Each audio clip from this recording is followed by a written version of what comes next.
Let's make some natural non-toxic toothpaste. My family and I have been using this for over 2 years. We absolutely love it. I have tried a few different recipes and this one is by far our favorite. The ingredients are really beneficial as well.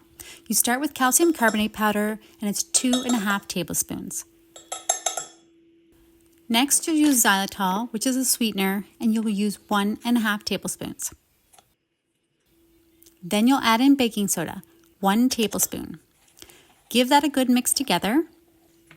Then grab your coconut oil. It's 2.5 tablespoons of coconut oil.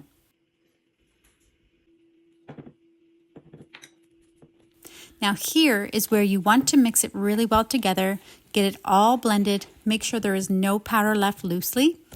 And once you get it all blended, that's when you add your essential oils. So good essential oils for your teeth is clove bud.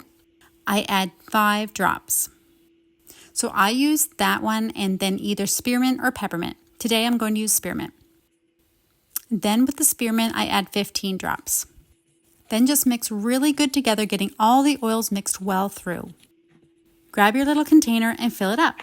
And you can double this batch or triple this batch with no problem. If you have a bigger household, you may need more. And also, depending where you live, if you have seasons where it's warmer and colder, you'll find it a little creamier in the hotter months and a little more solid in the colder months. I didn't find a big difference, but if you like, you can add a little more coconut oil during the colder months. But I find it great even in winter here, so I keep it the same. How I like to use it is, I use the back of the toothbrush to grab a portion. I grab it and scrape it onto the rim.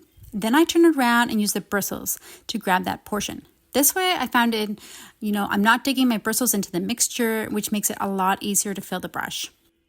As mentioned, we stopped using fluoride toothpaste about 2 years ago, and it took about a month to get used to using this one because, you're so used to that strong, fresh taste from the fluoride toothpaste, but now I just wouldn't go back. I love this one, and I hope you do too.